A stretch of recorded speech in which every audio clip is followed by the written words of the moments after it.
Hi friends, ఈరోజు మన స్వప్న స్వగృహ ఛానల్లో స్వీట్ కార్న్ తోటి నేను కార్న్ని క్రిస్పీ కార్న్ చేయబోతున్నానండి. అది ఎలాగో ఇప్పుడు మీకు చూపిస్తాను. నేను దానికోసం 1 కప్పు కార్న్ తీసుకున్నానండి. 1 కప్ కార్న్కి 3 కప్స్ వాటర్ తీసుకోవాలండి. ఇలా ఏ కప్ తోటి అయితే కార్న్ తీసుకున్నానో ఆ కప్ తోటి 3 కప్స్ వాటర్ తీసుకోవాలి. వాటర్ తీసుకొని వీటిని 10 నుంచి 15 నిమిషాలు ఉడకబెట్టుకోవాలి. 10 నుంచి 15 నిమిషాలు అని చెప్పి టైం చెప్పే బదులు మనం ఉడుకుతుంటే ఒక గింజను తీసి ఇలా నలిపి చూస్తే మనకు తెలుస్తుంది ఉడికిందా ఉడకలేదా అనేది తెలుస్తుంది. ఆ టైం దాకా మనం ఉడకబెట్టుకోవాలి. దీంట్లో కొంచెం ఉప్పు వేస్తున్నాను. చూడండి, 1/2 స్పూన్ ఉప్పు వేస్తున్నాను. కొంచెం ఆయిల్ వేస్తున్నాను. 1 టేబుల్ స్పూన్ ఆయిల్ వేసాను.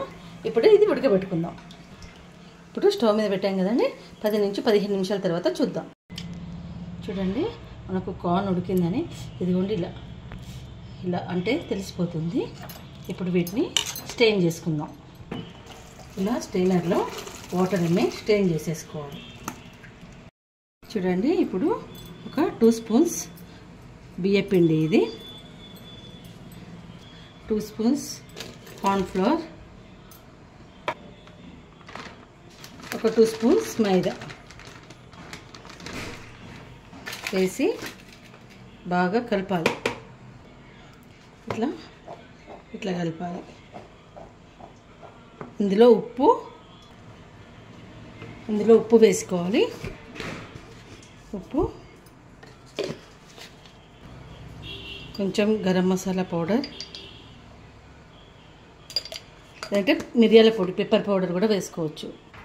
వేసి ఇదంతా మంచిగా కలిసేటట్టు కలుపుకోవాలి. కారం వేయద్దు. ఇప్పుడే స్ట్రెయినర్లో వేసుకొని చూడండి, ఇట్లా అనుకోవడం వలన మన మొక్కలకు కావాల్సిన పిండి వీటికి అంటుకొని ఎక్స్ట్రా పిండి జల్లి ద్వారా బయటకు వచ్చేస్తుంది. ఈ పిండి ఉండడం వలన మనకు ఇది ఆయిల్లో విడిచిపెడుతుంది.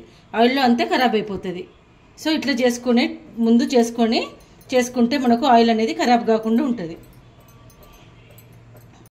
చూడండి, ఇలా మనం పిండి అంతా ఎక్స్ట్రా తీసేసుకొని ఇలా సపరేట్ చేసి పెట్టుకోవాలి.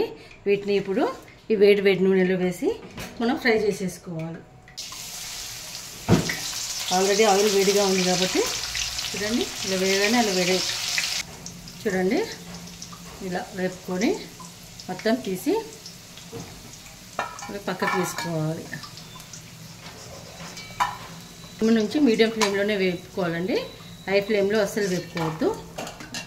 ఇలా అన్నీ వేపేసుకుందాం. మొత్తం ఇలా వేపి పెట్టుకోవాలండి.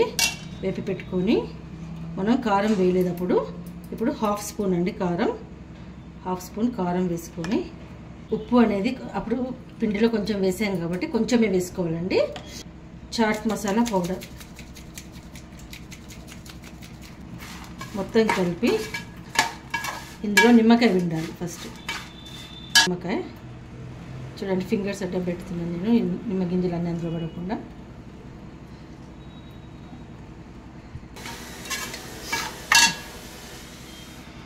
Tomato, onion,